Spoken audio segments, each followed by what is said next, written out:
नमस्कार एसएस सेनापति को आपण को स्वागत। जदि आपण प्रथम थर एसएस सेनापति चैनल को आसिछंती ताहाले लाइक करंतु, शेयर करंतु एवं सब्सक्राइब करंतु। तो आरंभ करियो आजिर नुआ एपिसोड। आजिर टॉपिक हेउची आम शिक्षा व्यवस्था रे संस्कार विषय रे एक वक्तव्य देवी।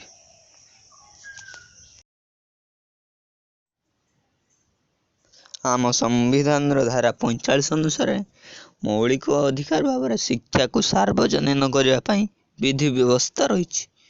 स्वाधीनतार 72 वर्ष पर ए शिक्षा आज शिशु मान पाखरे पहुंची पारुनी। सभीए पढ़ंतु सभीए बढ़ंतु हेउची आम शिक्षा व्यवस्थार मूल लक्ष्य। हेले समाज रे आज शिशु भल भाव पढ़ी पारुछि ना बढ़ी पारुछि। तेणु शिक्षार मूल लक्ष्य को साफल्य मंडित करवा उचित। वर्तमान शिक्षा व्यवस्था आम देशर साक्षरता हार बढ़ुची किंतु शिक्षित हार कमुची।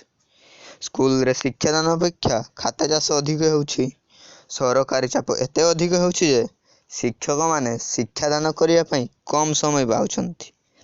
शिक्षक माने एमडीएम, जनगणना, इलेक्शन ड्यूटी, ट्रेनिंग और स्ट्राइक आदि रे लिप्त रहउछंती, द्वारा कम समय मध्य जेन तेन प्रकार कोर्स आगे दउछंती। फल रे पिला पाठ को ठीक भाव बुझी पारुनांती।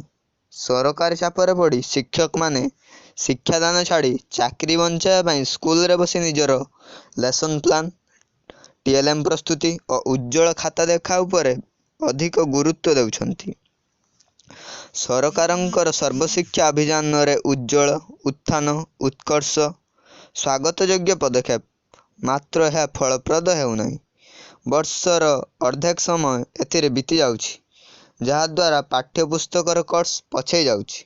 उज्जवल कार्यक्रम केवल डाल पिला माननक पई उपयोगी, मात्र ब्रिलियंट पिला माने एथिरे निरुत्साह हेउछंती। बेसरकारी बा घर विद्यालय माननकरे सरकारी चाप विशेष न थाए। तेणु शिक्षक माने पूर्ण समय शिक्षादान रे विनियोग करुछंती। विद्यालय रे 8टी श्रेणी को जदि 2 जन शिक्षक नियुक्ति दिया जाए, जा फल रे पाठ पढ़ारे बाधा सृष्टि होउछि। तेणु विद्यालय रे श्रेणी भित्तिक, विषय भित्तिक और पिला अनुपात रे शिक्षक नियुक्त हेबा उचित। आम देश तथा आम राज्य कृषि भित्तिक, तेणु पाठ्य खसड़ारे कृषि उपरे गुरुत्व देवा उचित।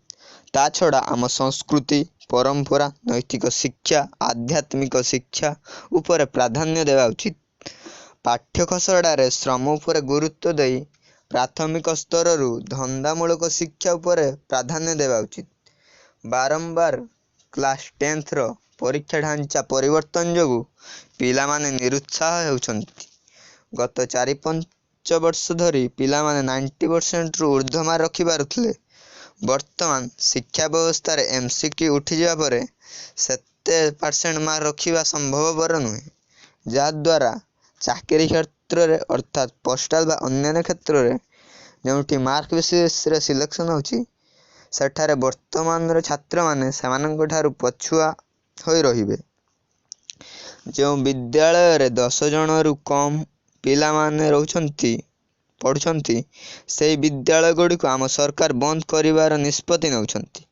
मात्र से विद्यालय गुड़ी को केउ केउ समस्या दे गति करुछि बा काहेकि सेठारे पिला माने पाठ पढ़िया पई आग्रह प्रकाश करूनांती बा काहेकि सेठारे पिला मानकर उपस्थान कमी जाउछि, ता प्रति आम सरकार ध्यान देवा उचित। मु गोटे उदाहरण देबाकू चाहे। आम हाथ गोटे बथटीए बाहरे, आमे से बथटी को भल करिया पई उपयुक्त चिकित्सा करिबा ना संपूर्ण हाथटी को काटी फिंगी देवा। आज आम पिला माननक पाखरे दृष्टि अछि, मात्र दूरदृष्टि नाही। मान अछि हेले स्वाभिमान नाही। आशा अछि हेले निशा नाही। चिंता अछि हेले चिंतन नाही। विशेष करी क्षमता अछि हेले दक्षता नाही। ए सबुर दश हेउछि आम प्रचलित शिक्षा व्यवस्थार। सरकार ए सब दिगरे ध्यान दे शिक्षा व्यवस्था रे संस्कार आनिबा उचित, जा द्वारा आम देश तथा राज्यर सर्वांगीन उन्नति होई पारियो।